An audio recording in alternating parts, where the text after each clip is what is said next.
Hi there, in this video I again wanted to talk about interpretation of regression results, but in the context of log models. So remember from the last video what we looked at the interpretation of individual coefficients in some sort of regression. Y is equal to alpha plus beta 1 times some variable x1 plus beta 2 times x2, sort of continuing all the way up to sort of beta p times xp. And we talked about these individual betas as representing the marginal effect of that particular variable on the dependent variable. So it shows what is the sort of marginal partial effect of that variable, importantly actually. So it says if x1 was to increase by 1 unit, assuming all my other variables are constant, then what happens to my dependent variable?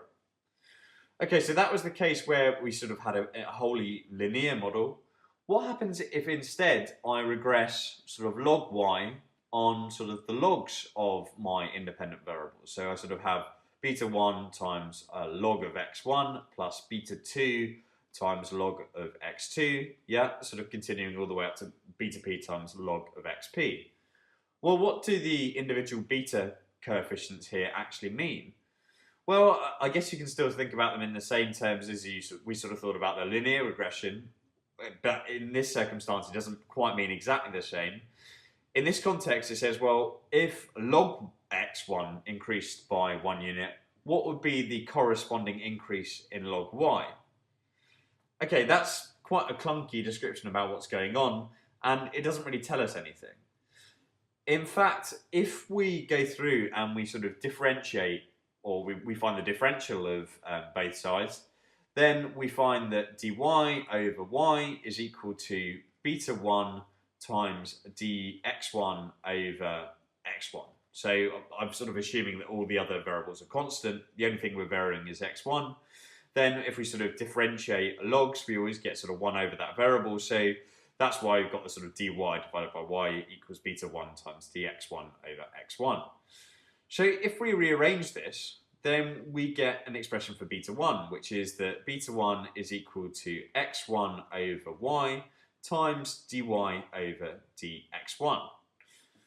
And what does this actually mean? Does this have any sort of significance? Well, it does in economics. Perhaps if I write it a slightly different way, it will become more apparent. I can write this as the change in y divided by the change in x1 divided by x1, which in a sense, the top thing is actually just the percentage change in y, and the bottom is just the percentage change in x1.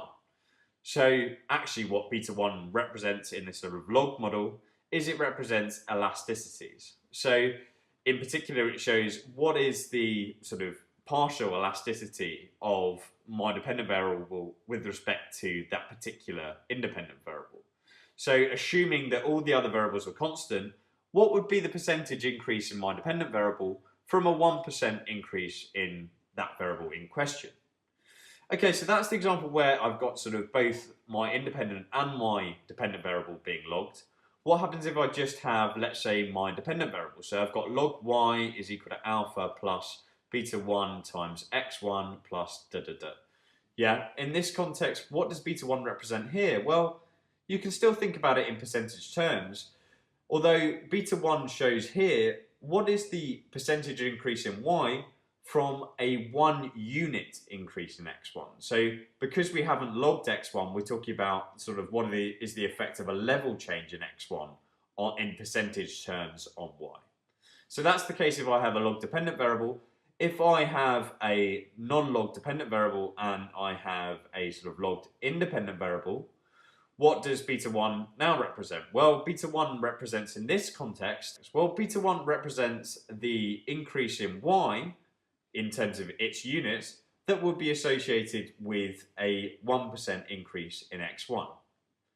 So when you sort of think about it in this terms, it becomes quite clear why we sort of have these benefits from doing a sort of log-log model. Well, one of the benefits is that because it sort of makes all of our variables on the same scale, they're all in percentage terms, we don't have to worry about units. So that's quite a nice thing. And it actually means that our coefficients can sort of almost be directly compared with one another, which is also another nice property to have when we're sort of looking between different regression models.